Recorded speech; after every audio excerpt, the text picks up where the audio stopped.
I am AARP Vice President Bill Walsh, and I want to welcome you to this important discussion about the coronavirus.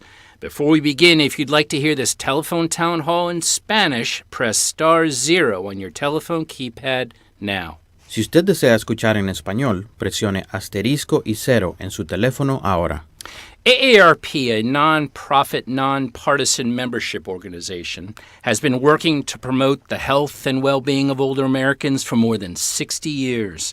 In the face of the global coronavirus pandemic, AARP is providing information and resources to help older adults and those caring for them. Despite a recent uptick in new coronavirus cases, there is good news for our COVID-weary nation, now in the third year of the pandemic. Hospitalizations and deaths from COVID-19 continue to decline. Still, there is much work to be done and many questions to be answered surrounding boosters, testing, nursing home safety, and how to stay safe and protected as we continue to navigate the changing COVID landscape. Today, we'll hear from an impressive panel of experts about these issues and more. We'll also get an update from Capitol Hill on legislation affecting older Americans.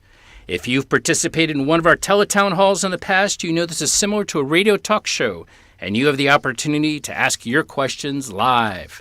For those of you joining us on the phone, if you'd like to ask a question about the coronavirus pandemic, press *3 on your telephone to be connected with an AARP staff member who will note your name and question and place you in a queue to ask that question live. If you're joining on Facebook or YouTube, you can post your question in the comments. Hello, if you're just joining, I'm Bill Walsh with AARP, and I want to welcome you to this important discussion about the global coronavirus pandemic. We're talking with leading experts and taking your questions live. To ask your question, please press *3, and if you're joining on Facebook or YouTube, you can drop your question in the comments section. We have some outstanding guests joining us today, including the Administrator for the Centers for Medicare and Medicaid Services and the Director of the Center for Medicare. We'll also be joined by my AARP colleague Jesse Salinas, who will help facilitate your calls today. This event is being recorded, and you can access the recording at aarp.org/coronavirus 24 hours after we wrap up. Again, to ask your question, please press *3 at any time on your telephone keypad to be connected with an AARP staff member, or if you're joining us on Facebook or YouTube, place your question in the comments. Now I'd like to welcome our guest. first is Meena Seshamani, MD and Ph.D.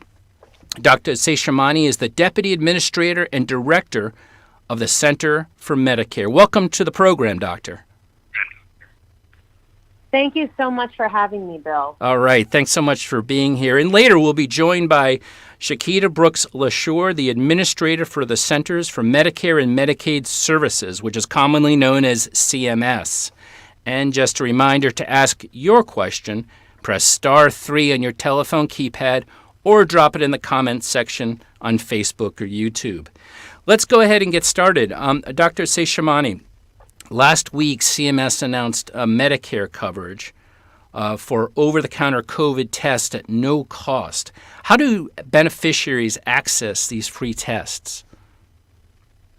You know, that's right, Bill. And again, thank you for having me. And I just want to say that the work that we have been doing on over-the-counter COVID tests is indicative of how we want the Medicare program to be able to support all the people who rely on this program. And I say that as a doctor who has taken care of Medicare patients up until very recently, less than a year ago. And so with the over-the-counter COVID tests, we know how important accessing these tests are. And so for the first time in the history of the Medicare program, we are paying for an over-the-counter test at no cost to people with Medicare. So you can get these over-the-counter COVID-19 tests at a pharmacy or healthcare provider that's participating in this initiative that we've set up. You can get up to 8 tests each calendar month, and you won't have to pay anything out of your own pocket for them. Now, you have to get these tests from a pharmacy or other healthcare provider that's participating. We have tens of thousands of pharmacies participating in this initiative, including the 5 major national chains and more than 14 pharmacy chains overall. So to find out if your pharmacy is participating, you can contact your local pharmacy, or you can also go to www.medicare.gov/Medicare-coronavirus to be able to find out if the pharmacy near you is participating so that you can get those free tests. Okay, fantastic. And I believe that URL was www.medicare.gov/Medicare-coronavirus. Is that correct? That's right. And when you go to get your test, bring your red, white, and blue Medicare card. Even if you have a Medicare Advantage plan or a Medicare Part D plan, that red, white, and blue Medicare card is what will enable you to get these free tests. And if you have any questions about any of this, you can also call 1-800-MEDICARE. We're always available to answer questions related to the over-the-counter test or about any other questions you may have with the Medicare program. Okay, Doctor, thanks for that. I wanted to follow up and ask if a Medicare beneficiary is homebound and can't get to the pharmacy, how do they get the Medicare-covered tests? Bill, that's a great question. You know, we are working with pharmacies and other providers to see if they can offer tests through a variety of means, including online ordering. And so this is where contacting your local provider and pharmacy to see if that's an option for you is very important. And additionally, you can visit covidtest.gov to get up to 2 sets of 4 at-home tests per household. So again, you know, as you mentioned, Bill, the website to kind of see where, you know, a pharmacy is participating in our initiative, but also remember that there's covidtest.gov to be able to get free over-the-counter tests delivered to your house. And you can get 4 tests per household 2 times. Very good. Great accessibility to testing. Thanks for that, Doctor. Let me shift gears a little bit.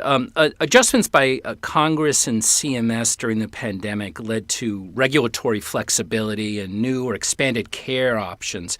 What changes that were made in the past 2 years are going to remain with Medicare beyond the pandemic? Yeah, it is absolutely true that the pandemic really has seen a change in the way that care is delivered, you know, where everyone really came together with tremendous partnerships to be able to keep our communities safe and healthy, to really bring care to them, to make sure that people had access to care, especially when it was more difficult to be able to, for example, get to a doctor's office. The initiative we just talked about, being able to provide over-the-counter tests, is just one example of how the Medicare program has stayed responsive and agile. We have also provided additional payment for at-home vaccine administration, again, to try to make sure that we're reaching those people who need the most support during this time. We've also stayed responsive with the new therapeutics that have emerged, with oral antivirals, monoclonal antibodies. And so this will continue to be a theme and a focus for us moving forward. We really want to make sure that you, the 63 million people who are in the Medicare program, are the center of everything that we do. We want to do everything we can to make sure that you are getting high quality care that's really considering all of your needs, that we are addressing any disparities in healthcare and promoting health equity, and that we're continuing to make a program that's affordable and sustainable for all of you. Okay. Now, one of the developments during the pandemic is that telehealth is more widely used and has some distinct benefits, even with the resumption of in-person care, notably for people in rural or people who are homebound. Congress recently expanded telehealth availability for most of 2022, but it's not guaranteed indefinitely. What's the future of telehealth for Medicare and Medicaid beneficiaries? Yeah, Bill, you are correct that one thing that has emerged during the pandemic is how much the use of telehealth has grown. And in fact, a recent report from the Department of Health and Human Services, which is where CMS sits, showed a 63-fold increase in telehealth use for people with Medicare in 2020. Because again, as we wanted to make sure that people continue to have access to care when they could not necessarily go to the doctor's office. And I'll say that as a physician, I saw that myself. I was seeing patients through telehealth in 2020 and 2021. And I know that being able to access telehealth can be very important for access to care, to improve people's quality of life. And so, some actions that we're taking, for example, we have made, following congressional action, telehealth payments permanent for behavioral health for after the pandemic. Because again, we know that the largest increase in telehealth use occurred with behavioral health. And we also know that we have a behavioral health crisis, and we need to make sure that we are providing access for these services. And so, following congressional action, those payments will be permanent after the public health emergency. And we'll continue to look at ways that we can make sure that innovations are really driving those things that I mentioned. Being able to support all of you, the people who rely on the Medicare program, so that you can get the best care possible. Okay, very good. And when you say behavioral health, I assume you're talking about mental health services. Is that correct? Correct. Okay. Mental health services, we want to make sure for substance use disorder, we are doing everything we can to support people with their healthcare needs. Okay. Well, very good. Let's hear from our listeners. It's time now to address your questions about the coronavirus with Dr. Meena Seshamani. As a reminder, press *3 at any time on your telephone keypad to be connected with an AARP staff member to share your question live. And if you'd like to listen in Spanish, press *0 at any time on your telephone keypad. Si usted desea escuchar en español, presione *0 en su teléfono ahora. I'd now like to bring in my AARP colleague, Jesse Salinas, to help facilitate your calls today. Welcome, Jesse. So glad to be here, Bill. All right. Who is our first caller? Our first question is from Facebook. It's from a lady named Angelique. And she says she's read that the second booster is only effective for about 4 weeks. If you're 65 and in good health, should you wait to get your booster, or should you be getting it now? Doctor, can you field that one for us? Yeah, absolutely. The most important thing you can do to avoid getting seriously ill from COVID-19 is staying up to date on all of your vaccinations, and this includes that second booster dose. Ultimately, the CDC's website has the most current information on things, but generally, adults 50 years and older, really, we recommend that you get that second booster dose. Very good. Thank you very much, Doctor. Jesse, who's next in line? Yeah, our next question is also from Facebook. This is from Kyle in Virginia, and he asks, how do things like clinician burnout or staff shortages, things that are kind of fueled by the pandemic, impact the care for Medicare or Medicaid beneficiaries? That's a great and timely question, Doctor. Can you address that? Yeah, this is something that we are definitely focused on, not just in CMS, but also the department and the administration as a whole. You may have seen that one of our sister agencies, the Health Resources and Services Administration, has distributed grants for workplace wellness to try to address some of these issues with burnout. And I think where we are able to, again, bring it all back to why we all went into healthcare in the first place, to really care for people, and where we can make sure that we're setting up programs that create these team-based approaches to care that enable people to care for their communities, that can also certainly help with some of the issues that we're facing now. Okay, thanks very much. Jesse, let's go back to the phone lines. Who do we have next? Yep, our next one is from Sandy from YouTube, and she's asking, she says she's tried all week to get the free COVID test, and she couldn't find a pharmacy that would honor it with her card. She tried a CVS and a Walgreens. Do you have any ideas on how she should navigate this? Mm-hmm. Doctor, can you field that one? Absolutely. Go ahead. Yes, absolutely, and thank you for raising that to our attention. CVS and Walgreens are in our initiative, and what I would recommend is calling 1-800-MEDICARE and let us know that, because we will be sure to work with our pharmacy partners to make sure that you can get access. Generally speaking, I recall it was maybe a month or two ago where we were seeing a real shortage of in-home COVID tests. Has the supply nationwide improved? I will say that in Medicare, we're not necessarily responsible for the supply. So, I would defer to experts on that. But what I will say is that we are all working as hard as we can to make sure that we have access. And that's why setting up this initiative to pay for over-the-counter tests was so important. Okay, very good. Jesse, who do we have up next? Yep, our next question is from Jim in Illinois. Hey, Jim, welcome to the program. Go ahead with your question. Thank you. Yeah, my question was, if we took a home test and received a positive indication on it, should we follow up with a test from like one of those drive-through locations to validate the test? Thanks for that, Jim. Doctor, next steps if one gets a positive test result? Yeah, I would say definitely the CDC website and talking to your local physician are the most important steps when you have a positive test, to make sure that you're doing everything that you can to, quarantine and isolate so as not to spread to others, and also to make sure that you take care of yourself in the best way possible as you recover. And I really wish you a speedy recovery. Okay, thanks very much for that. Jesse, who do we have up next? Our next question is going to come from Nate in Illinois. Hey, Nate, welcome to the program. Go ahead with your question. Hey, Nate, welcome. Go ahead with your question. Yes, are you there? Yep, go ahead. I'm sorry. We're getting calls every day from people saying, sign up now for a new healthcare Medicare program.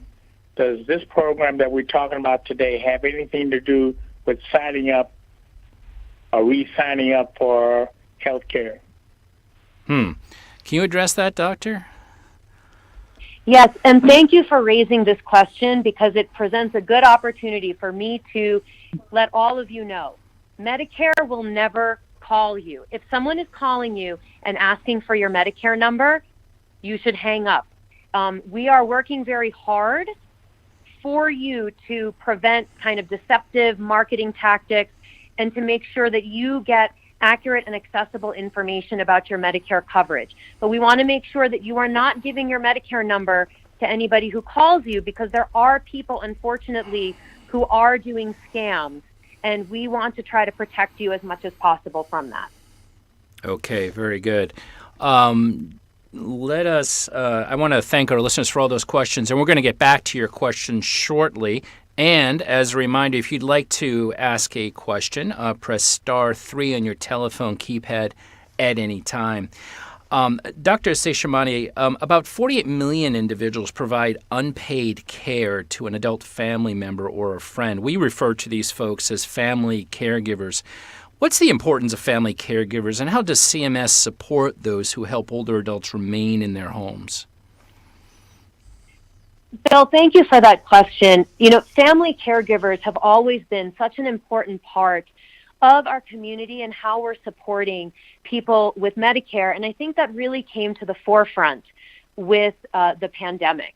You know, we really want to make sure that we're providing care that's holistic, that's connecting everyone who is caring for you. And that includes people in your household who are caring for you. And so where are there ways that we can work with your doctor, with your nurse, with your pharmacist, with other providers to make sure that they're also connecting with your family, and that we are using all approaches to make sure that you are staying healthy and that your family also is being supported as they care for you. Okay. Talking about family caregivers, what's the value of caregivers, both emotionally and financially, in providing care for Medicare beneficiaries? Absolutely, family caregivers play a critical role. And I say that as a doctor, as a daughter with parents on Medicare, as a mom of 2 kids. You know, being a caregiver takes many different avenues for many of us. And so, again, really thinking about the people who are in the Medicare program as people, not necessarily just as a patient with a diagnosis who's coming in for a specific office visit, but as somebody who lives in a household, who lives in a community, and really thinking about all the ways that we can make sure that we are caring for you in the best way possible. And this comes back to some of the initiatives that we have. For example, we have these things called accountable care organizations where, you know, doctors and other caregivers come together to really provide high quality care to keep people healthy so they can be at home and have a high quality of life. And we're trying to, you know, grow these kinds of programs that can then also include other types of people like community health workers and care managers who can make sure that you have good access to food, for transportation, help with housing, because we know there are many things that can impact someone's health, and we want to make sure that we are tackling everything together. And, you know, this also comes back, Bill, to what we were talking about earlier, where we were talking about telehealth for mental health services, where we can make sure that you can access care through your telephone, especially if you live in a rural area and don't have broadband. These are all the kinds of things that we're thinking about in the Medicare program, because we are keeping those 63 million people front and center of everything that we do. Okay. Thank you, Dr. Meena Seshamani, the director of the Center for Medicare. We're going to pose more questions to her in a moment, and we're going to take more live questions shortly. As a reminder to our listeners, to get in the queue to ask your question live, press star 3 on your telephone keypad, or drop your question in the comments section on Facebook or YouTube. Right now, I want to bring in Nancy Lamont. Nancy is the Executive Vice President and Chief Advocacy and Engagement Officer at AARP. She's going to update our listeners about how AARP is fighting for them. Welcome, Nancy.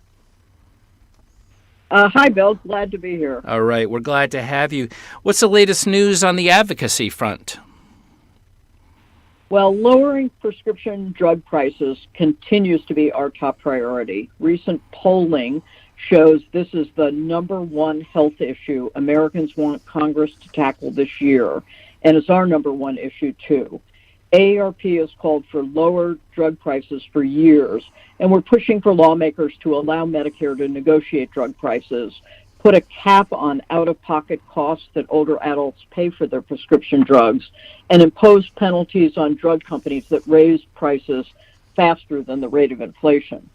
It seems we're finally on the cusp of seeing prescription drug price relief, and I know AARP members are out there in force pushing their senators to take action. They sure are. Congress has promised for years that they would address the skyrocketing price of prescription drugs, and we have never been this close to major prescription drug reform. More than 80% of voters across parties support these changes that would help families afford medications and save taxpayers billions of dollars each year.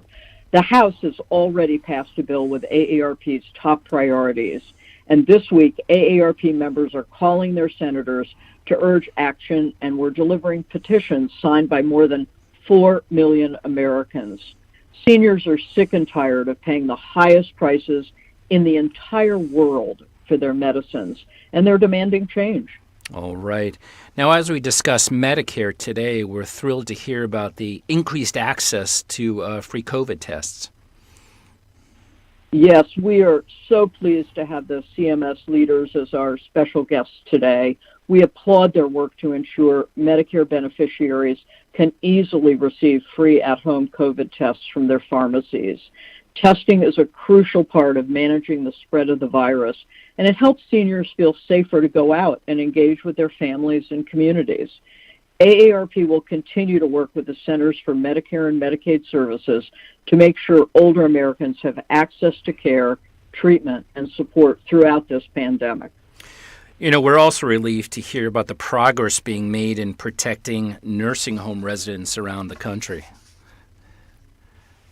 Absolutely. You know, since the beginning of the pandemic, AARP has been shining a spotlight on the crisis in America's nursing homes, and we've been fighting for reform. No one has been more vulnerable to the perils of COVID than nursing home residents, and so we're pleased to see movement to keep residents safer. Federal agencies have regularly updated public data on COVID-19 cases, deaths, vaccination, and booster rates for nursing home residents and staff. And there is also now information on weekend staffing levels and staff turnover on Medicare Care Compare website, so loved ones can see how nursing homes are doing. We're also encouraged by the administration's proposed new actions to ensure there's proper staffing and residents in nursing homes, and that they will receive safe, quality care, the kind of care they deserve. We support these changes and appreciate the agency's efforts to consider public input on these issues. And again, I want to personally thank Administrator Brooks-LaSure, who I know is joining us soon, and Dr. Seshamani for being with us today. And not only for being with us today, but for working very closely with AARP on all issues, not just related to COVID and nursing homes, but all of the Medicare issues that affect our constituency every single day. Okay, and to find that website that Nancy just referenced, folks can go online and search Medicare Care Compare. That's Medicare Care Compare. Nancy, thanks so much for being with us today. Thank you, Bill. And as Nancy mentioned, we're going to be joined shortly by Chiquita Brooks-LaSure, the administrator for the Centers for Medicare and Medicaid Services. But until then, we're going to go back to our phone lines and take questions from our listeners. A reminder to all of you, if you'd like to ask a question, just go ahead and press star 3 on your telephone keypad. Jesse, who do we have next in the queue? Our next question is going to be from Judy in New Jersey. Hey, Judy, how are you? Welcome to the program. Go ahead with your question. Hey, Judy, go ahead with your question. Maybe we lost her. We'll try another one, Bill. Okay. Next one is from Shirley in Massachusetts. Hey, Shirley, welcome to our program. Go ahead with your question. Yes, hi. My question today is I received 8 in-home test kits that I signed up for and got it through the post office. So I was wondering how you would store the kits. Like, what if I never use it and I just need to store it? Do I put it in the cabinet? Do I put it in the refrigerator? And is there a shelf life on these kits also? Thank you very much for that question. Doctor, that's a great question. What about storage and shelf life of these at-home tests? Yes, thank you, Shirley, for your question. I would refer to the box. On the box of the test, it should tell you how long the test is good for. They should have a date on it. And also it will tell you the temperature range at which the test can be stored. Generally speaking, the test can just be stored in a cabinet, but again, I would refer you to the box and look specifically for the storage instructions there of the temperature range, and also the box should have a date on it by which you should use the test. Okay, very good. And maybe I can get you, Doctor, to repeat some of the information you provided at the outset of the program. It sounded like Shirley had gotten her 8 free tests, but there are tests also available for free through Medicare. Is that right? That's correct. So what Shirley was referring to is if you go to covidtest.gov, you can get 4 tests per household up to 2 times. So that comes to 8 tests.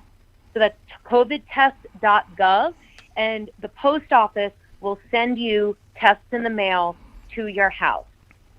The other program that we have is where you go to a pharmacy that's participating in our initiative, show your red, white, and blue Medicare card, and you can get up to 8 tests per calendar month, and Medicare will be paying the pharmacy for those tests. So you don't have to pay any money. You show your red, white, and blue Medicare card, you can get the test, and we pay the pharmacy for those tests. So there are two different ways. We're trying every avenue we can to be able to get tests to all of you. Okay, very good. Thank you so much for that, Doctor, and thank you for your calls. We're going to be taking more listener calls shortly. I'd now like to welcome Chiquita Brooks-LaSure, who is the administrator for the Centers for Medicare and Medicaid Services. The administrator, Brooks-LaSure, oversees Medicare, Medicaid, and the Children's Health Insurance Program and healthcare.gov health insurance marketplace. Welcome, Administrator. Thanks so much for being with us today. Oh, thank you for having me. It's a pleasure to be here. All right. Let's dive right into questions, if that's okay. The FDA recently authorized, and the CDC recommends, a 4th dose of the Pfizer and Moderna COVID vaccines for people ages 50 and older. Who should get a 4th shot and when, and what else should our listeners know? Well, it's really exciting that we have COVID-19 vaccines, right? Like 2 years ago, where were we? And thank goodness we're in the position where we have vaccines, and which include boosters, have been our best defense in the fight against this virus. And so I just strongly encourage everyone to get vaccinated and to get boosted. If you're over the age of 50 years old, I'm just a little shy, so waiting for it to be prescribed for us. But if you're over 50, you can get a second booster at least 4 months after you've gotten your first booster. And the CDC website is a wonderful resource to have the most current information about how to stay up to date on your vaccinations. And so I strongly encourage you to look to the CDC website for the latest up-to-date information on getting boosted, getting vaccinated, and all of the things we need to know about COVID. Okay, very good. And as a reminder, that website is cdc.gov. Let me follow up on that very quickly. I wonder about those folks who receive the Johnson & Johnson vaccine or who may be immunocompromised and younger than 50. What is the guidance for them at this point?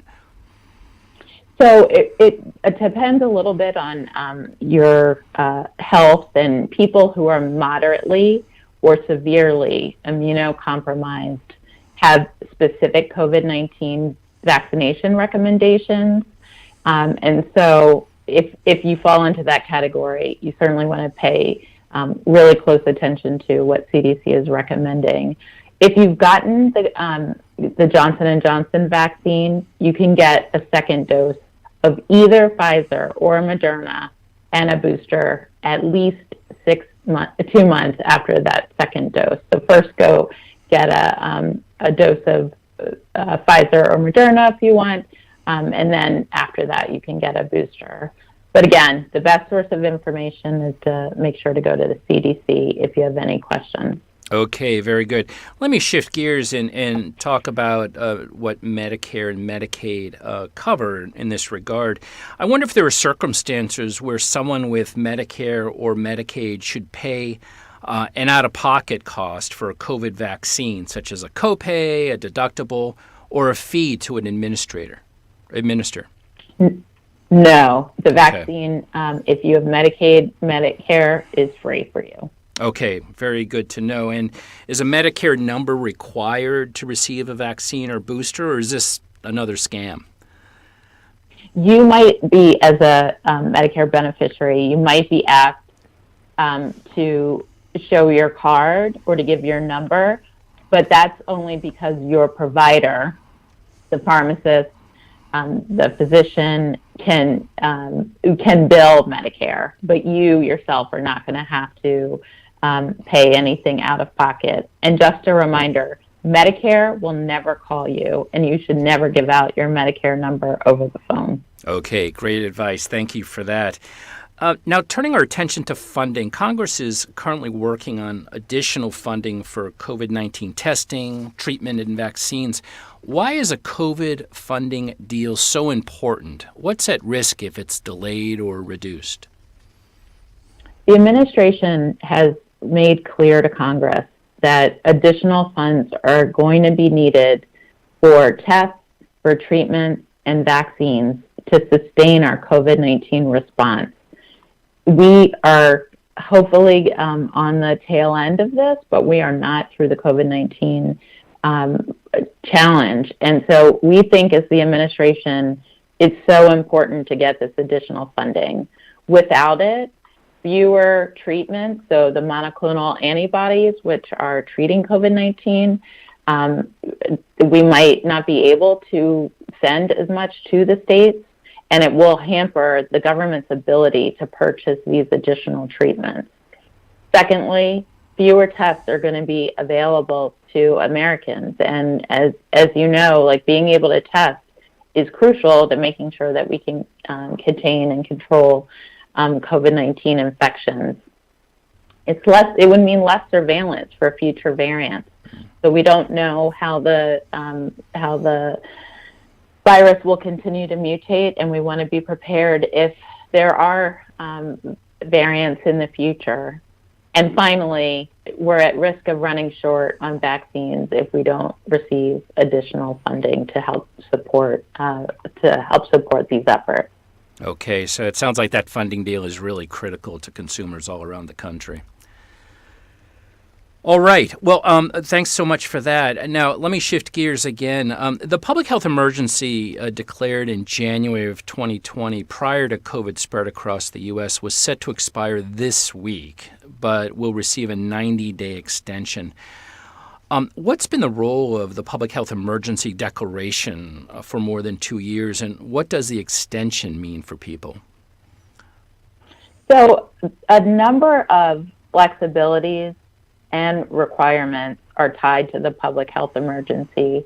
So some of the important ones, the flexibilities that come from the public health emergency have been that CMS has been able to let states and providers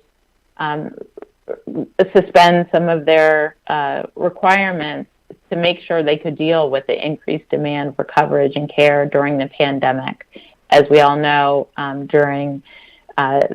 providers have been on the front lines, and so there have been important flexibilities, telehealth flexibilities, and we are in the process of evaluating these flexibilities to see what's worked, what hasn't.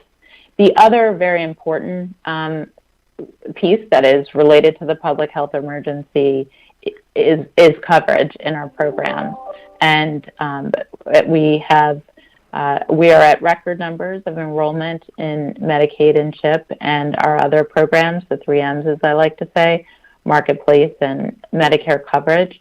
And part of that has been because the public health emergency has meant that more people are eligible, have been staying on the Medicaid program. And so one of the things that we are very focused on is making sure that we continue to evaluate the reforms and changes like telehealth that have proven to be very effective, and also really making sure that we maintain those coverage levels. Okay, very good. And I should say... go ahead. Oh, I'm so sorry. I was just going to add, and if there's any more information that people want to know about what we're doing and how the Medicare program is changing, of course, please feel free to go to our website, www.medicare.gov. Okay, thank you so much for that. Now it's time to address more of your questions with Chiquita Brooks-LaSure, the Administrator for the Centers for Medicare and Medicaid Services, and Dr. Meena Seshamani, who is the Director of the Centers for Medicare. As a reminder, go ahead and press star 3 at any time on your telephone keypad to be connected with an AARP staff member and get into the queue to ask your question live. Jesse, who do we have next on the line? Yep, our next call is going to be Maria from Massachusetts. Hey, Maria, welcome to the program. Go ahead with your question. Yeah, hi. Thanks for the excellent program. So I'm wondering, is Medicare currently paying for antivirals or monoclonal antibodies? Should they be needed by folks? And just relating, question number 2, short, is relating to what was just discussed. Is telehealth still being covered now for others other than behavioral health or not? Thank you. Thank you very much, Maria. Maybe Dr. Seshamani wants to weigh in on that, and if the administrator wants to add something, you surely can. Doctor? Yeah, thank you, Bill, and thank you, Maria, for your question. So first on the oral antivirals and monoclonal antibodies, Medicare is paying for monoclonal antibodies. For oral antivirals, that's where we have encouraged the Medicare Part D plans to pay a reasonable dispensing fee to the pharmacies and to cover the oral antivirals as well. So we continue to make access to these therapeutics a priority in the response to the pandemic. To your second question, all the telehealth flexibilities are still in effect. What we were referring to earlier was for behavioral health, for mental health. After the public health emergency is over, that will continue. But right now we are still in the public health emergency.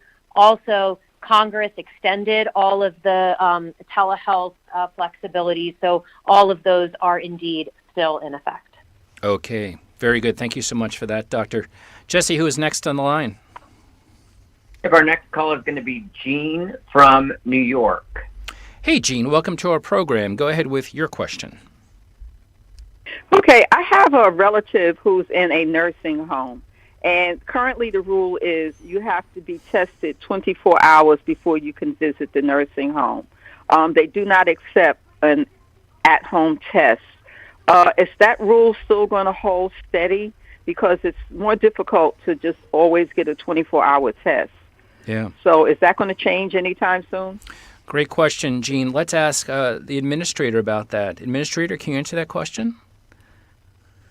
Sure. So just to say, this is one of the things that we really learned during the pandemic is how important it is for residents to be able to see their families, and we have wanted to make sure that that protection is in effect.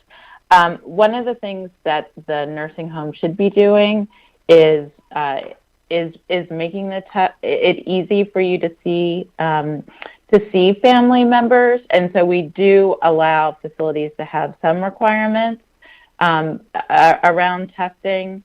But I would love to, if we can find a way for us to follow up and to better understand what the requirement is at the nursing home you're describing, to make sure that they're either making tests available if they're not accepting at-home tests. I wonder if this is a case where Jean or others should reach out to their nursing home ombudsman and pursue it through that avenue as well. Oh, yes, of course, please. That's such a great suggestion. So please feel free to do that, and also feel free to contact us. And of course, Jean and others who are listening, every state has a nursing home ombudsman service, which is free. That's accessible to consumers, and they can help with issues like this. Jesse, let's go back to the lines. Who's next in the queue? Our next call is Wilhelmina in Virginia. Hey, Wilhelmina, welcome to our program. Go ahead with your question. Thank you. I'm talking about the self-test at home results. A little while back, they had a recall on them. Is this still in effect? I've heard so much. I know the doctor has addressed this, but I'm not clear on what's going on. Might be a little bit out of the purview of our guest today, but I wonder if Dr. Seshamani can address that. A recall on in-home tests? Yeah, thank you so much for the question. The initiative that we've been talking about of getting 8 over-the-counter tests per calendar month applies for any FDA-approved test. And so when you go to the pharmacy to get your test, you can certainly talk to the pharmacist and you can see what tests they have available, because it is those FDA-approved tests that will be part of the program.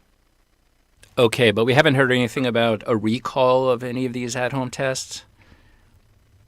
That I do not. Okay. I would defer. We can probably follow up and see. But Very basically, good. What is available in the pharmacies are the FDA-approved tests. FDA-approved tests. Very good. Okay, well, thank you to all our listeners for those questions. We'll be taking more of those questions shortly. And as a reminder, to ask your question, press *3 in your telephone keypad at any time. Let's turn back to our experts for a moment. Chiquita Brooks-LaSure is the administrator for the Centers for Medicare and Medicaid Services. Administrator, approximately a quarter of all U.S. deaths from COVID-19 are from nursing home residents and staff. Family want to know if their loved ones are safe and if staff are protected. What resources are available to help provide information about a facility's quality or staff vaccination rates? This is a huge priority for the administration, and as you described, there were so many of the deaths from COVID have been in nursing homes. We have started putting even more information about safety and quality on nursing homes on our website. So you can go to Medicare.gov and then /compare care. And one of the things that we have is the ability of family members to look on that website and see things like vaccination rates of the staff and other quality measures. We just recently started reporting on staff turnover rates, which are, in our experience, an important indicator of quality. Okay, very good. Thank you for that, Administrator. Now, with news of staffing shortages at nursing homes around the country, what can families do to ensure that their loved ones aren't ignored or overlooked? This is, we know it's been an issue before the pandemic, but it's been one during for a number of reasons. And we are in the process of proposing changes to our staffing requirements. And so we've asked for information. We call it a request for information. And so we're looking at these issues very carefully. The first thing that I would point people to is what you just suggested, which is to really look at your long-term care ombuds people. They are such a great resource. I met with a couple of months ago as we were working through our nursing home recommendations, and just their passion for protecting residents and families is really unmatched. And so really encourage people to reach out there, also because then we really do hear, they feed back to us at the government level about what they're hearing on the ground, and then just really encourage family members to report if they see inadequate care, because again, that's how we learn about it. That's how we can make changes. And so another avenue to report is your state survey agency. So each state is responsible for surveying nursing homes, and when they receive complaints, it helps them know where to direct their attention. Okay, thank you very much for that. It sounds like if there was ever a time for families to be a strong and outspoken advocate for their loved ones in nursing facilities, this is the time to be that advocate. Administrator, during the State of the Union address, the President said significant steps will be taken to address safety and quality in the nation's nursing homes. What are the priorities, and how will families see a difference in care as a result of those changes?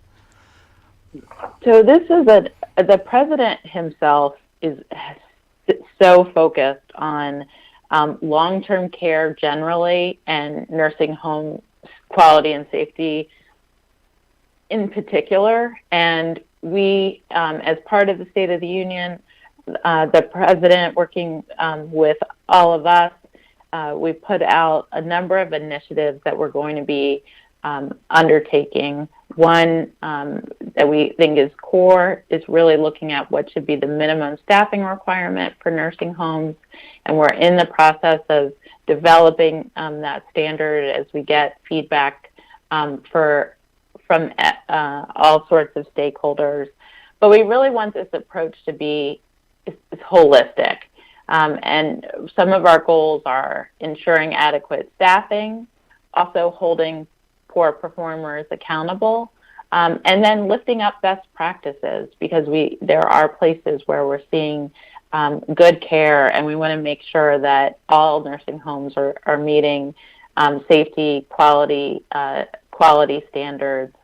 And finally, I would say we're also focused on making sure that ownership information is more transparent, in part because we want to make sure that families and other advocates know where to go to make sure that there's accountability in some of these changes. So we are in the process of starting to unveil some of these proposals, and very much appreciate the input of everyone with a perspective. And by that I mean we've really been engaging with nursing home residents themselves, with certified nursing assistants, and with nurses, as well as the industry, as we try to move forward to improve care in our nursing home. Okay, very good. Thank you so much for that. And we've mentioned a nursing home ombudsman program a couple of times now. One way to find that for our listeners is going to AARP.org and just searching on ombudsman. Articles should come up related to how to find a nursing home ombudsman in your state. Now it's time to address more of your questions with Chiquita Brooks-LaSure, the administrator for the Center for Medicare and Medicaid Services, and Dr. Meena Seshamani, the director of the Center for Medicare. Please press star 3 at any time on your telephone keypad to be connected with an AARP staff member to get in the queue to ask your question live. Jesse, who do we have on the line? Next caller is going to be Dean from Evergreen. Hey, Dean, welcome to our program. Go ahead with your question. Hi, Dean. Welcome to the program. Do you have a question for us? Yeah. We had ordered a patch, or what do you call it, testing kit in the mail, and didn't show up. What would be our next steps? Okay. Dr. Seshamani, do you want to address that? Yeah, thank you, Dean, for your question, and I'm sorry to hear that your tests haven't shown up yet. I would say to go to covidtest.gov. The other thing is you may have gotten a confirmation number that will enable you to track or follow up. But, covidtest.gov is the place to go for those tests that are being distributed through the post office. Very good. Thanks so much for that. Jesse, who do we have up next? Our next caller is Anne from Pennsylvania. Hi, Ann. Welcome to our program. Go ahead with your question. Hi. I called the Medicare phone number on my Medicare card. It'll be 2 weeks ago tomorrow, questioning if Medicare was going to pay for me, who I'm 66, to get my second booster. And the person that answered the Medicare line told me that I would only be eligible to get it if I was immunocompromised. And I asked, what's the Medicare's definition of immunocompromised? She told me I had to go to my doctor to find that, whether I was immunocompromised. And I said, well, isn't my age 66? Isn't that one of the things that they said you are eligible to go get your second booster if it's been 4 months since your last one? And she was like, no, you have to have immunocompromised situation to get your second booster. So is this correct? Is she giving me the correct information? And if she's not, can somebody address that with Medicare, that somebody was giving that information out? And thank you so much for that question. And there aren't two people in the country better situated to answer that question than those experts we have on the line today. Dr. Seshamani, you are head of the Centers for Medicare. Would you like to take that? Sure, and thank you so much for raising this. In fact, you can go and get a booster. You're correct. With your age, you can and you should get a booster if you are 4 months out from your vaccination. And thank you for raising it as well, because we will make sure to take that back to make sure that everyone who's working in 1-800-Medicare call center is providing the correct information. Okay, thank you so much for that. And we had a caller, Dean, just a moment ago, had some issue with getting the test kits that he had ordered. I wanted to give him and our other listeners a toll-free number to get those free test kits. It's 1-800-232-0233. That's 800-232-0233. Jesse, who do we have on the line next? Our next question is from Rose in Texas. Hey, Rose, welcome to our program. Yes, go ahead. Good afternoon. Hey, good afternoon. Go ahead with your question. Yes, I just received my second booster shot. All the shots were from Moderna. And I gave the nurse my COVID-19 vaccination record card. Now, the whole front of it is filled up. What's going to happen when we get our other shot? With she said in the fall. Yeah. I think we lost her, Bill. Okay. Do either of our guests have any answer for that? It sounds like Rose's vaccination record card is about to be filled up.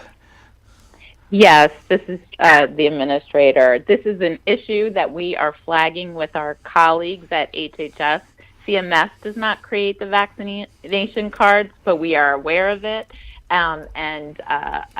We will make sure that our sister agencies creates a plan. Okay, thank you so much for that, Administrator.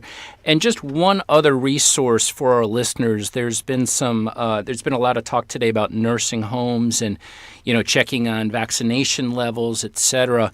AARP has a very good resource for folks to check that out for free, and you can find that resource at our website. That website is aarp.org/nursing home dashboard. aarp.org/nursing home dashboard. Go there to find the latest on nursing homes where your loved ones reside.